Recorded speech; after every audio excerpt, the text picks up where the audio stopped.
Chest rigs, they hold stuff to you.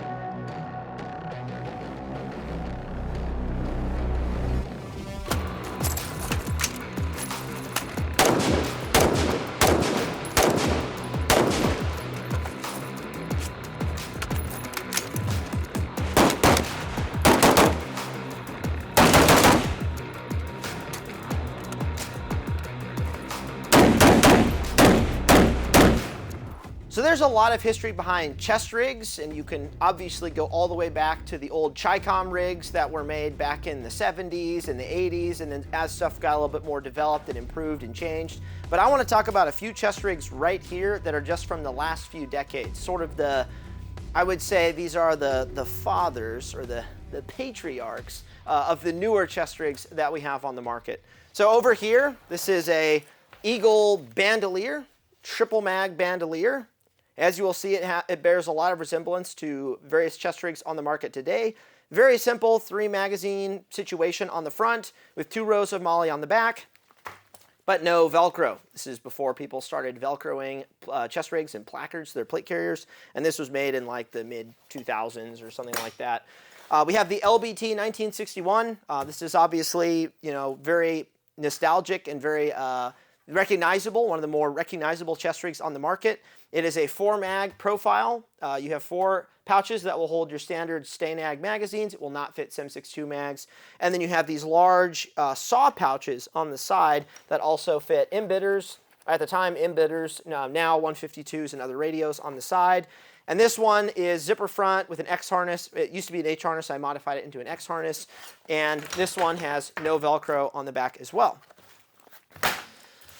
Then you had Eagle's take. So LBT came out with that chest rig, and then Eagle was like, hey, we're going to come out with some of our own. This is probably due to government requests at the time, requesting zipper front, 4-magazine, the ability to mount different pouches, and so everyone's chest rigs ended up looking kind of the same per those requirements. And with this rig, you've got, again, 4 magazines in the front, a zipper, but in this case, you actually have 3 rows of MOLLE so that you can attach your various medical pouches, hydration pouches, a radio, whatever it happens to be. And just like on the LBT rig, you've got 2 GP pouches on the inside, no Velcro, because again, this is way before people started buckling these into plate carriers and dangler pouches and all of that. But as you can see, very similar. And then this one is one of the more, I'd say one of the newer chest rigs on the market. This is the Cry AVS rig. You can tie this into the AVS plate carrier, or you can wear it as a standalone chest rig. And once again, as you will see, 4 magazine pouches on the front with buckles, hard sewn in GP pouches on the side that you could fill with really whatever you want. And then there's some other stuff that this rig can do. It's obvious. Honestly, it's very overthought and very overbuilt, in my opinion. But as you'll see with all these chest rigs, there is a lot of similarity between all of them. They all have different nuances and different priorities with them, but ultimately, they're all chest rigs. You put them on your chest, you put mags in them, and then you punch out and you go to work. So for the last couple of years, we've been working on a chest rig here at T.REX Arms using various features from other chest rigs on the market to combine them all into our flavor of chest rig and what we would like to provide you all, and that is the T.REX Quad Flap Chest Rig. So following along in the same theme as all these other chest rigs and many others, I don't have them all out here, we have 4 magazine flapped mag pouches in the front. We then have 2 3-row MOLLE columns on the side, again, so that you can add whatever hydration pouches, medical pouches, pistol pouches, flashbang, other ordnance, whatever you want on the side. But we've also taken all the principles of some of these other chest rigs and we've modernized it because people are using dangler pouches nowadays. They want to clip chest rigs into plate carriers. They want to have internal radio pockets, or a better way of actually using a radio. So there were some things we wanted to do to this rig to make it a little bit more, or this flavor of chest rig, and modernize it and bring it into the future. So let's talk through a couple of those things. One of the biggest improvements, I would say, to this chest rig over some of the other ones on the market, and I hope more people do this, this isn't just something that I think we're going to do, is the addition of radio pockets sewn on the inside of the chest rig.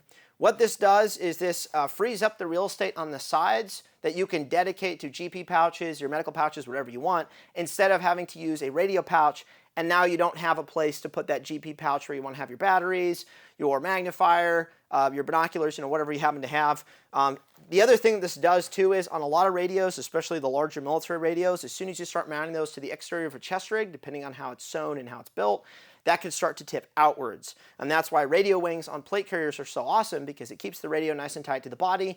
It's tucked in tight to you. It's not flopping around and catching and snagging on things. So we took that same principle that everyone is doing to plate carriers, and we thought, hey, why don't we just do that to a chest rig? It's far enough apart so it sits out here on the inside of your, or the outside of your rib cage. It's not like on the front of your chest, unless you're like Walmart sized or something. But it's off to the side, so it's not going to be super uncomfortable. And then we did a couple things to the radio pouch itself to make it a little bit more comfortable. First being, we have this spacer mesh material, which is nice and comfortable on the inside.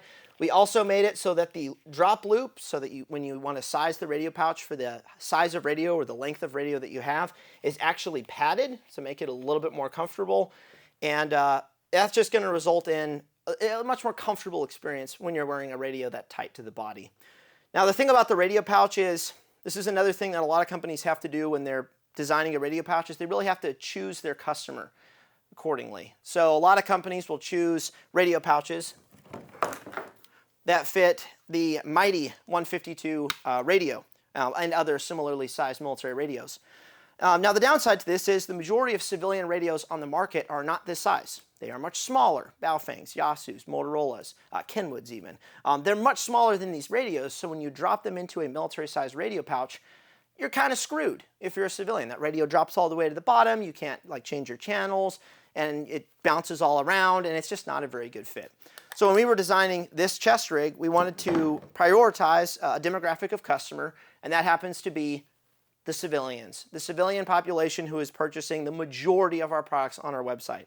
And civilians don't get a lot of attention in this area with radio pouches. We also have another radio pouch coming out in the future that is dedicated for those smaller radios. I will say though, for those of you military guys who like what you see with this chest rig and you still want to run one, it will fit a 152 radio in the radio pouch on the inside, either one. It's just going to be a pretty snug fit, and you're probably not going to be pulling your radio out and re-indexing it while wearing the chest rig. You'll probably have to take the chest rig off, reinsert the radio, and then put the chest rig back on, because again, we tailored this chest rig more to civilian-sized radios, not the larger military radios. So let's talk about the mag pouches themselves. A common, wasn't a mistake with some of the chest rigs of the old days. A lot of companies back in the day were prioritizing metal magazines. Typically on these older chest rigs, you could fit a single metal magazine, sometimes two, together in the double mag pouches. But then when Magpul came along and just absolutely destroyed the magazine market with their PMags, what happens with a lot of these chest rigs on the market is you can't actually fit two PMags into these double mag pouches compared to these two steel magazines, which are much slimmer. So on a lot of the chest rigs on the market, even today, and the old ones, they'll say they're a double mag chest rig, but they're a double mag for these suckers, which are based, they're very cool, but most people out there are running PMags now. And then you're stuck with just running one PMag in the pouch. So when we designed these mag pouches, we wanted to ensure that they would fit two PMags, which also means they'll fit two steel magazines. So you can either run a single magazine of whichever, and the elastic along the mouth of each pouch will help make this fit a little bit tighter so the mag isn't just sloshing all around there. You drop the flap, single mag, you're good to go. If you want to run two magazines, you're also good to go. There's good Velcro engagement with the flap. Both mags are snugly in the pouch. They're not going to move around, and you're good to go. And that's going to be what it looks like from the side. But the other thing we wanted to do with this chest rig is not just make a chest rig dedicated to 5.56 magazines. We wanted to make a chest rig that could work for, well, pretty much every single gun that you own. It's going to save you guys some money. You don't have to go out there and buy a bunch of different chest rigs for different kinds of magazines. We wanted to prioritize as many magazines in this chest rig as possible, and that's one advantage to having flapped mag pouches, is because they are the most versatile. You can run 4 Molotov cocktails. You can run bottles of water. You can even have your can of rain if you so desire. But let's go through some different magazines you can actually fit in these pouches, and we'll start off with one of my favorites, the MP5. So as you will see, you could technically fit 4 30-round MP5 magazines into one of these mag pouches, which that's a lot of ammunition. I think that would be enough ammunition to take on Makarov, but that'll have to be a question that you answer in the comments. So 4 MP5 magazines. Another big goal for this chest rig was fitting the variety of DMR magazines out there on the market. You guys have seen us. We've been proponents of citizens having DMR rifles to add to their capability, a rifle that you can take out a little bit farther than your standard 5.56 rifle of some sort. So in this case, standard 20 round PMags, not a problem. FAL magazines, not a problem. They sit a little bit lower. This is a shorter one. You can get longer 25 rounders. SCAR magazine, good to go. G3 magazine, for those of you that are into that sort of thing. Fits. It's a little low, but it does work. Standard SR25 pattern steel magazine, also good to go. And then the big question of all, does this rig work with a 417 magazine?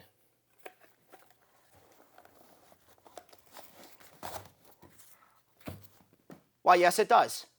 Now, this rig will only work with a single magazine of all these different 308 magazines. You're not going to be able to fit 2 in there, but that's how a lot of these chest rigs work. I haven't found one yet that really fits 2 308 magazines well without the 5.56 magazines getting all sloppy. So this is what it looks like when you have single DMR magazines throughout the rig, which for most guys' loadouts, that's about what they're doing. If they are running a DMR battle rifle type gun, if you need to carry additional ammunition, there's other ways of doing that, but that's just how this rig is set up right here. But I know the real burning question that some of you guys have is, what about Kalashnikov boys? What about you all who seem to just, you live in America, but you just can't not get your hands around a Kalashnikov rifle? Maybe you're bordering on a communist, I'm not sure. Maybe you're part of the Rifleman Socialist Club of whatever. I'm not going to judge too hard unless you are a full-blown communist, but we did design the rig in such a way, or the sizing of the pouches work in such a way to fit 2 5.45x39 AK-74 magazines. They're very similar in size to a 5.56 mag, so they can both fit just fine. With that said, the Velcro doesn't engage super well, I should say, but it does work. It can work. A single magazine works very well, just like a single 5.56 magazine. And then, of course, there's the question of, well, 5.45 is a little too rich for my blood. What about 7.62x39? Well, I got bad news for you. No chest rig works well with these magazines, unless it's some like specific Chi-Com chest rig. In this case, we can only fit one 7.62x39 magazine. That's due to the curvature of the banana clip. You're not going to fit doubles. You can fit doubles, I should say. You're not going to be able to utilize the flap. So the single is going to be what you're going to want to do. And this is why so many companies out there make dedicated AK magazine pouches and chest rigs, because AK magazines are just so annoying when it comes to getting them to fit in different pouches and chest rigs while still building the chest rig around westernized, standardized magazines for regular people. 20 round magazines obviously work. They do sit pretty low in the pouch. I don't necessarily recommend running a 20 rounder for a 5.56 gun. If you want to do that, I'd recommend blocking out the pouches with a little piece of wood or something like that to get the mag to sit up a little bit taller, which you could do. But right now, the 20 rounders for a 5.56 gun, they disappear and it is gone. But it's not just magazines you have to fit in these pouches. Another fun way of using the chest rig is if you're not wearing a pistol belt with this particular rig, which makes sense in a lot of situations, but you might still want a handgun for some reason. One of these pouches will fit a standardized pistol with a weapon light just fine. Now, obviously, it's not going to be the fastest draw. You're not going to be transitioning from a rifle to a pistol. That's not the purpose of having a pistol on a chest rig like this, but it will work and it can work. Would I have it chambered? Maybe, possibly, maybe not. But I have run a pistol with an optic with a weapon light in one of these pouches on the far right side, and it actually works quite well. Another fun thing you can do if you want to create a speed reload pouch, or if you want to remove the flaps off of the chest rig completely, one trick you can do is you actually roll the flap up, tuck it on the inside of the pouch, And what this does is it helps tighten up the retention of the magazine. It also bumps the magazine out a little bit so you can grab it a little bit easier. And it means you're not going to have to defeat that flap to get to the magazine. You're just going to have a little bit faster of a presentation. And it'll obviously work with the other magazines that we showed earlier, your 7.62 mags, if you want to remove the flap and get it out of the way. The flaps are not removable. That's one thing that I suppose another company could do if they wanted to take this design and update it further and actually have removable flap pouches and have Velcro on the inside, and you could put inserts and all this stuff. But our goal was to make a chest rig that brings you the most value out of the box, which is why out of the box you have 4 very versatile mag pouches. You have a GP pouch that can fit all manner of maps and notebooks and whatever you want to put in there, and the 2 internal radio pouches so that you're ready to go with maybe a tourniquet on one side, your radio on the other, and you're good to go. You don't have to go out there and buy a whole lot of accessories to get this chest rig working right out of the box. Now, there is one other feature I want to show that I wish more companies would do on their chest rigs, and this is a very simple thing people could add to their chest rigs, and that is when you have your 2 swift clip buckles on the side of the chest rig, like every chest rig on the market, there's really no reason you can't have a 3rd loop in the middle. Because what we found when you're running a chest rig this large, fully decked out, 8 magazines, hydration, a full GP pouch, all your map stuff in the middle. What we found in a lot of cases with this chest rig and others as well, if you're running your backstrap at the very bottom portion of the chest rig, what you'll typically have is the components on the side of the chest rig will start to sort of tip outwards. So then we played around and I thought, hey, well, what if we just move the backstrap to the middle and we're actually pulling from the middle of the chest rig, which is more centered up with the weight. Will that help keep things from tipping out? And that's exactly what it did.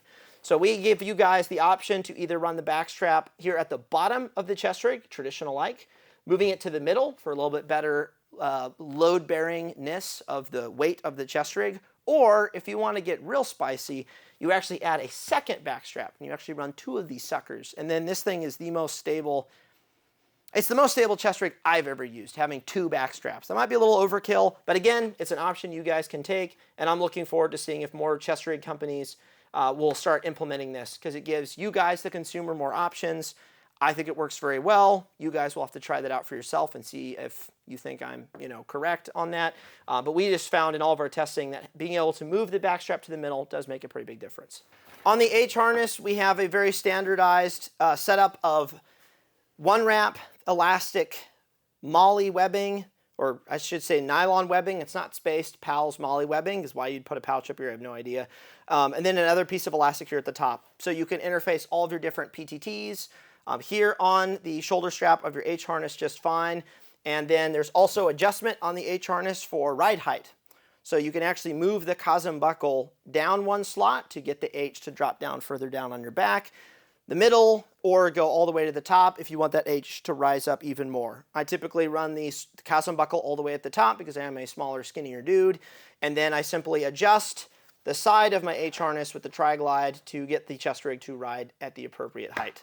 And then the last thing we did to modernize the rig, just like pretty much everyone else is doing nowadays, is have a large piece of Velcro with a cover so that you can attach your various danglers, dump pouches, tourniquet holders.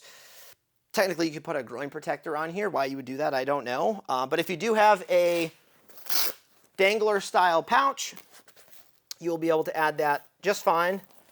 And then you take the cover piece, which is loop Velcro with Cordura on the back, drop it back down, and you're good to go.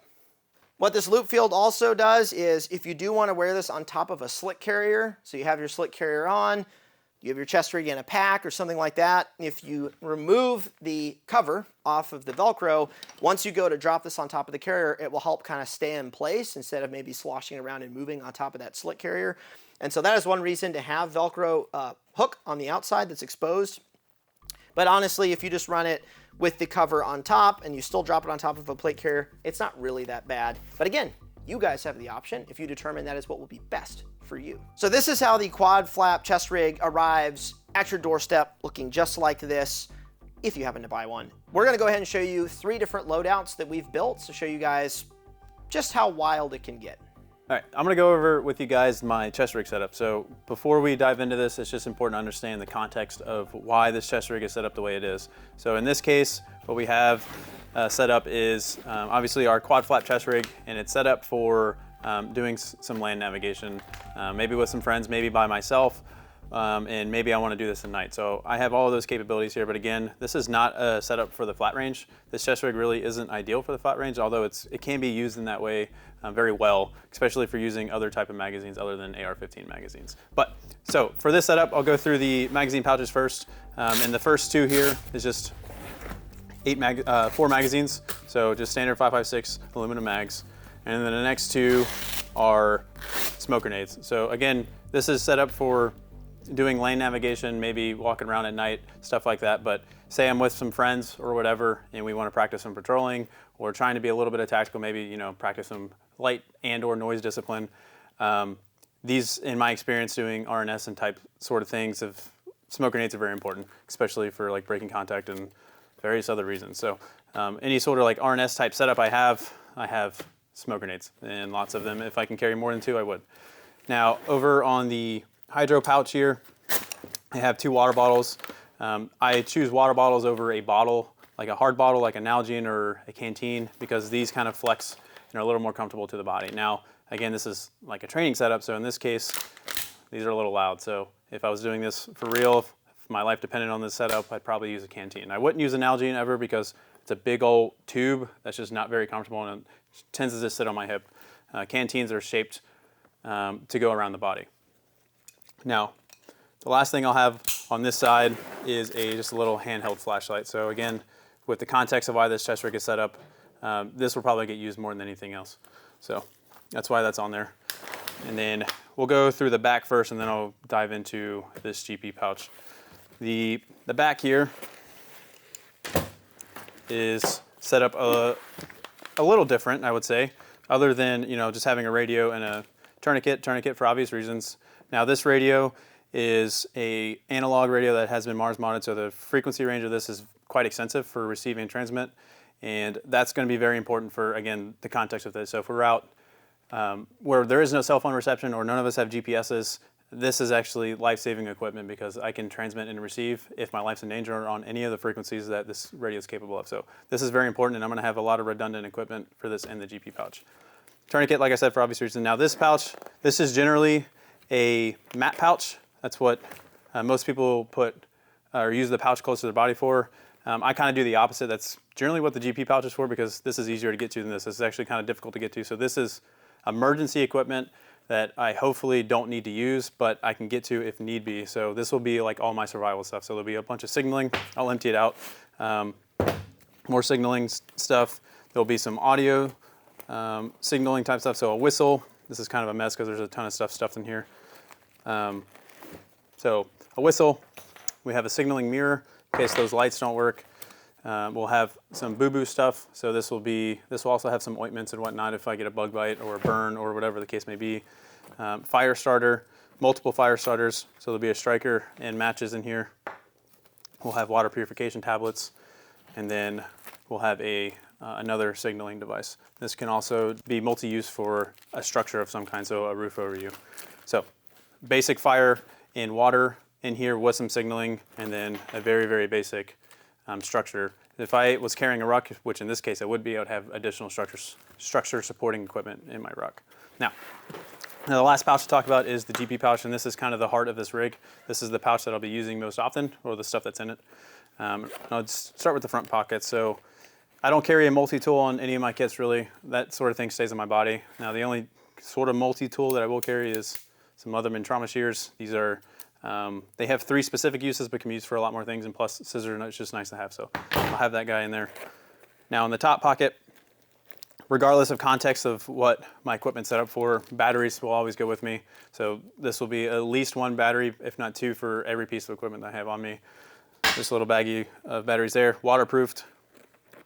And then I'll have this cable. So this cable plugs into my cop mic here and goes to my auto headphones. So in the context of this, obviously this will probably not get used because we can just, unless we're practicing audio discipline. But But we can just talk through this and that's just fine. But if I don't want other people around me to hear, then that's what this cable's for. I just plug this guy into here, plugs into my headphones, and then I talk into this, and then my headphones will be what I hear, or all the audio will go through my headphones. And like I said, we'll have some redundant equipment for the radio, so there's a spare battery that'll be charged. And inside the main pouch here, we'll have our mat pins that are kind of secured in there or organized in a way. I have electrical tape used for tons of different reasons. Don't really need to list all the reasons, but that's tied in, easy to get to. A spare antenna for my radio in case this antenna breaks or comes off somehow. And in here will be a compass. This will be also tied off to one of the tie down points in our GP pouch. This can be used as is. Now generally most land navigation these days is done with GPS, so this is kind of a backup option, but can obviously be used as a primary. It's been used as a primary for tons of years already. And then the last thing I'll have tied down in here is just some pace beads. So a lot of people don't use these, that's fine. They're kind of a backup thing. They're kind of just used in my experience as a backup if you're super tired and you just need some assistance counting how far you're going. So I like to have them. It doesn't really hurt to have them in the pouch. They don't take up a lot of space or weight. Again, regardless of context, what we're doing, note-taking stuff, whether I'm on the flat range, I can just write down what I'm doing on the range, wherever the case may be, and I have a pen taped to the front or a little pocket made out of duct tape that just slides in and out. And then I'll have the map. I have a map for the area because, again, context of what we're doing. And then lastly, just a protractor in here. And I even have a 9-line card in here if I want to, if me and the boys want to practice 9 lines, even though that's not very applicable. But so that is everything in this chest rig. And the last thing I want to go over with you guys is I'm going to throw this guy on, throw on a ruck, and then we'll talk about what's going on with all that. All right, so I got the chest rig on, got my ruck on. Again, let's keep the context in perspective here. So this ruck has just additional shelter building stuff in case we get lost or whatever, and it's weighted. So this ruck's pretty small. It's not a massive ruck. However, the sizing when it comes to your straps won't really change regardless of how big your ruck is. But what I really wanted to talk about is there is a misconception out there that this chest rig or other chest rigs similar to this size is very uncomfortable to wear with a ruck. I will disagree with that. We were issued much larger chest rigs and did a lot of rucking, a lot more than I'll ever do now, and we were completely fine. I always saw it as very comfortable. And this rig, in this case, is very comfortable for me. So you'll see a little bit of overlap with back straps. You're going to get that regardless of the size of your chest rig, especially dependent on your body type. If you're a smaller dude, you're kind of screwed either way. But this is honestly one of the most comfortable chest rigs I've worn, especially with a ruck. I'm very comfortable as is. But yeah, just wanted to address that with you guys, that this chest rig, despite it being maybe a row or two molly larger than other chest rigs out there, it's still very viable to wear at the ruck and still very comfortable. So I've got my quad flap chest rig set up for optimal range activities. Obviously you can build it out with radios and all kinds of other stuff, but for me on the flat range, I don't generally need a whole lot of that equipment, so I try to only have things on my rig that I actually need to shoot or train or do whatever activity I'm happy to be doing on the range, which is shooting and doing training things. So this is kind of how I have it set up. I have the Kazan buckle positioned in the middle. This positions my harness, the H of the harness right here. On some rigs, I raise it up. On other rigs, I have it a little bit lower. I try to keep my back strap fairly tight so the rig will stay stable to my body when I'm running around and doing stuff. And because of the elastic that's built in, as I am sprinting or moving, the back strap can stretch with me as I'm breathing, so I'm not restricted, but I can still keep the rig nice and tight to the body, and that's something that's really important to me. As you'll see, I also have the back strap positioned here in the middle, so you guys can kind of see what that looks like in relation to large or longer pouches. Again, I've just found that to handle the weight and the stability of the chest rig better than going all the way down to the bottom corner. But let's go ahead and talk about what's in the chest rig itself. Starting with the magazine pouches, one reason this rig is extremely dope is I shoot a lot of different weapons, a lot of different gear. I'm not just shooting 5.56, I shoot a lot of 308 guns, and recently I've been getting into precision shooting, so I'm using these metal AICS magazines. And what I really like about this rig is I can be training with my 5.56 magazines, but I can also throw in my PRS, long gun, sniper rifle magazines, and I can carry those around, including boxes of ammunition as well. If I'm taking, my chest rig and all my kit and I'm going somewhere downrange to shoot at distance away from my vehicle, I can actually load up with my chest rig with all the stuff that I need, and I don't have to constantly be going back to the vehicle to resupply while I'm training. So magazines, I can use all kinds of different mags, which is awesome. If you have a standard size laser rangefinder, those fit as well. So I usually have this Vortex with me, especially if I'm not using my Raptor rangefinder on my rifle. So I can use this to kind of see what's going on. Water is important. I can run standard water bottles in my main flaps, which is really awesome. On this particular rig, I actually am running two cell GP pouches that are vertical pouches, a little bit longer. This gives me one cell for smaller pouches. In this case, I have two Eagle flashbang pouches with buckles. And on this one, I've got my Kestrel.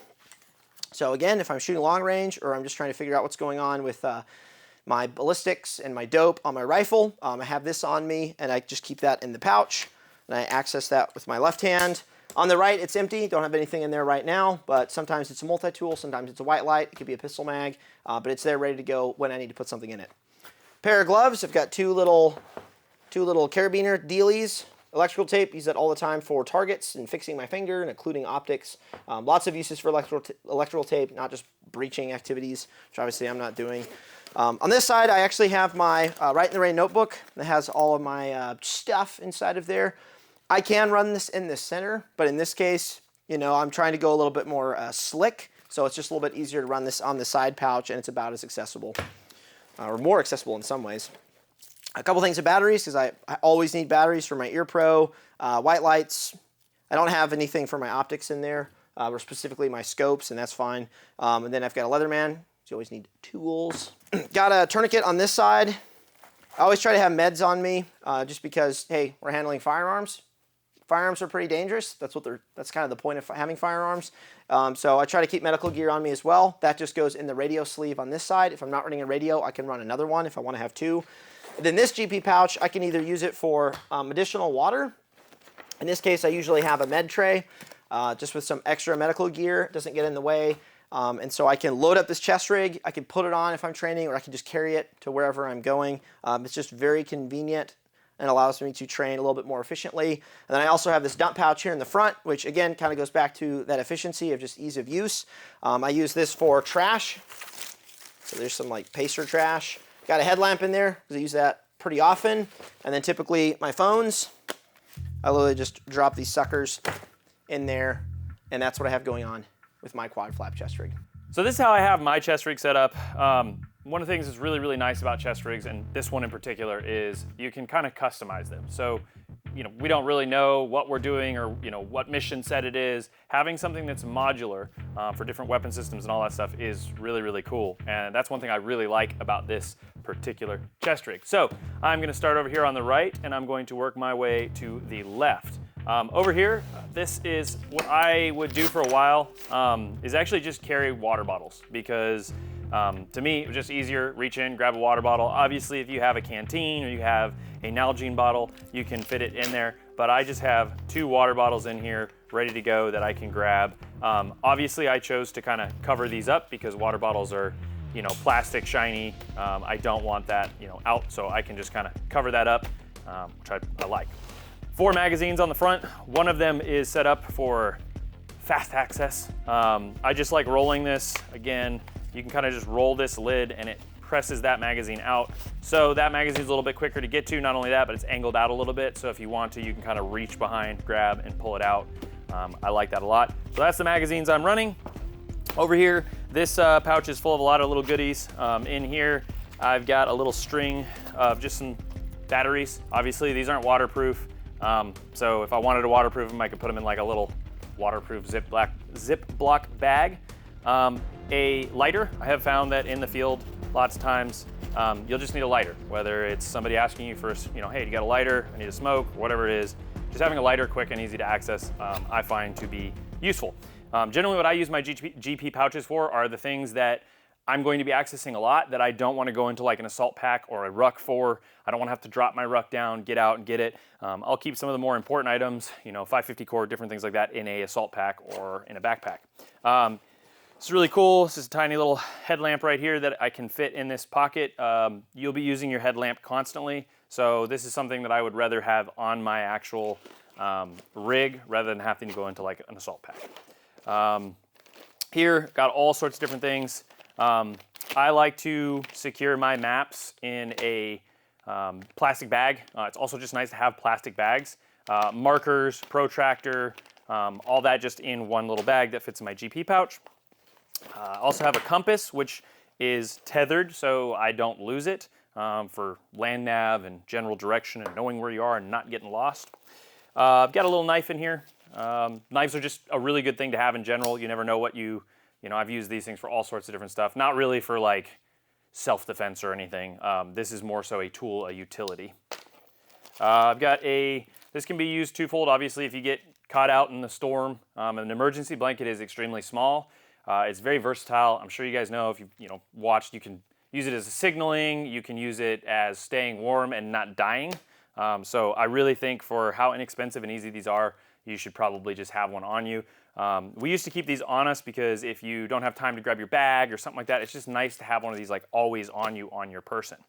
As far as comms, running this little Yasu radio here with a push-to-talk up here, and I have my earpiece right here.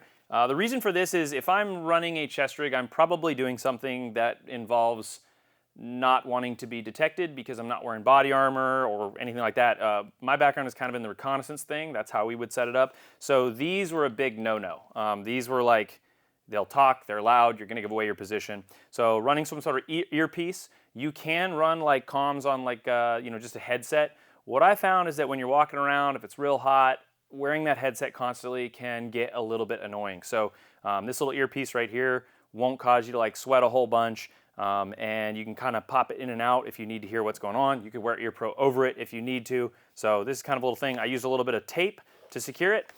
This is another really cool thing about this chest rig. Obviously, this wraparound Velcro strap allowed me to just wrap the extra cord from that earpiece around it and then secure that extra cord with that Velcro strap so that this isn't just dangling. And you definitely want to pay attention to your comms, how you manage your wires and stuff, because you just don't want that stuff to get snagged. I got some gloves right here. Gloves I think are a really good thing to have, and I would always keep something that I could like clip them on or clip them off. So I've got just a little D-ring here that I can get to my gloves if I need them. This is something that I just kind of played with, which I think is neat. I took the back panel here and I just scooted it down, which allowed me to then put one of these little admin pouches that I can quickly remove. If I need to remove this, I can pop it off. So I just put a little med kit in here, a little boo-boo kit. That would be easier if I'm working with my hands. I can pull it off and use it. It's just something I was kind of playing with, wanted to see, messing with different ways, modularity and all that fun stuff. So that's kind of a cool little thing you can do. Obviously, I wouldn't want to put something super, super valuable in there just in case, you're just relying on hook and loop. So I wouldn't want to put anything like super heavy in there to get lost. On the back, next to my radio, I've put a tourniquet in here, just an extra tourniquet, a place to have a tourniquet. And I think that's everything, guys. Now, most of you guys watching this probably love seeing kit because it's cool. You like how customizable it is. You like all the different ways you can build it out. You like the idea behind equipment like this. But the real question is this a piece of kit that you actually need to own? Is this a piece of kit that I need to own as a citizen in Tennessee? And the answer to that question is, well, maybe, maybe not. It's kind of like, say, a fire extinguisher. I don't think my house is going to catch on fire, but I like to have fire extinguishers around just in case, but I'll probably never have to use one. And the way I see equipment like this, chest rigs, body armor, helmets, night vision, and firearms, is they're part of that much grander sort of side of preparedness of we don't know what we're going to need or for what or when, but it's important to have some of this gear available already so that when a situation arises, or if it arises, I would say when, it's only a matter of time at this point, I have the equipment necessary that I'm able to choose from what I have to best suit the mission or the activity that I'm doing versus trying to scramble and buy something at the last minute, which we all know whenever there's a pandemic or whenever there's a rush on equipment and guns, that stuff disappears. You kind of have to own that ahead of time. And the fact of the matter is, I don't know if a chest rig is what I will need in 5 years or 10 years or 20 years. But a chest rig is not a bad place to start if I have just bought my first rifle and I need a way to carry additional magazines with it, a way to carry some communications gear, some first aid, maybe some water as well so I don't just die of, thirst. A chest rig is one of the most cost-effective ways of having something to complement your rifle for the purposes of the Second Amendment. It may not be the best piece of kit in 4 years. It may not be the best piece of kit for maybe not this election, the next election, whatever happens. Maybe a slick plate carrier and a duffel bag full of magazines is actually a better idea for what you're doing. We have no idea. And that's just how it works for us civilians and citizens. If we want to be prepared, we don't exactly know what we're trying to be prepared for. We have to have a number of different options available at our disposal so that we already have it by the time panic sets in or by the time really bad things are happening. Which is why chest rigs are something I recommend to pretty much anyone I talk to. They say, hey, what should I buy first? Rifle, body armor, like what should I get? And I tell them, yeah, buy a rifle and then buy a chest rig to go with it. Later on, consider body armor when you can buy the whole thing, a plate carrier and armor at the same time. But getting a chest rig gets you with one foot in the door of having some capability to go with your rifle for not a whole lot of money. Now, I know a lot of you guys, too, are probably going to be in the comments saying, hey, this chest rig looks like so-and-so's, and it looks like this one over here, and it looks identical to one of those old chest rigs in the past. And the answer is yes. Yes, they do. It's a chest rig with flapped mag pouches and MOLLE. We're not trying to reinvent the wheel here. We've added a couple different features into this chest rig that are different than what other people do. We've combined all these different elements from other companies. I mean, the front flat pouch looks very similar to a Crye, mag carriers, or I'd say the flat placard for the AVS. And we're using MOLLE, which everyone uses, by the way. Our H harness might look like someone's, I don't know who exactly, but you guys can obviously look at this chest rig and you're going to see similarities with more or less every company out there making a chest rig. And that's just kind of how tactical gear works, unless you're revolutionizing and making something actually radically brand new, like the first company to do MOLLE, for example, or something like that. One thing that we're not going to do with this chest rig, and our customer service team isn't going to be doing this, I'm not going to be doing this, is if you guys want to ask us, hey, should I buy your chest rig or this person's over here, we're not going to indulge in that conversation. If that discussion and that decision-making process needs to be had on your own. Look at the features our chest rig has to offer, look at the features that another company has to offer, and make a decision based on that. You do not need to hear from us. You don't necessarily need to hear from them. That should be a decision that you as a consumer should be making. And I'm not going to compare my chest rig publicly to you guys against one of my friends' chest rigs. They make a product, we make a product. You guys get to pick who you buy from. That's how this works. We are in business to sell product, but we're also in business to provide what we believe is the best value to you guys based on what we're designing, based on what we think citizens should own. But ultimately, it comes down to your decision, which companies you want to support and which equipment is going to best keep you prepared for something that could happen in the future, but ultimately, we don't really know what that thing is quite yet. If you have any questions about this rig, you can obviously email us at our company website. You can head over there and contact us, look at the product page, get more details and information. But I hope you guys have learned something in this video about chest rigs in general, what they can be used for, how they can be modified. Maybe you have some ideas for what you should expect in a chest rig from other companies. And I would love to see more companies adding some of these little features that we're doing into their rigs, because at the end of the day, we don't have competition. We should all be on the same side trying to outfit you guys with good equipment. Until next time, I'll see you around.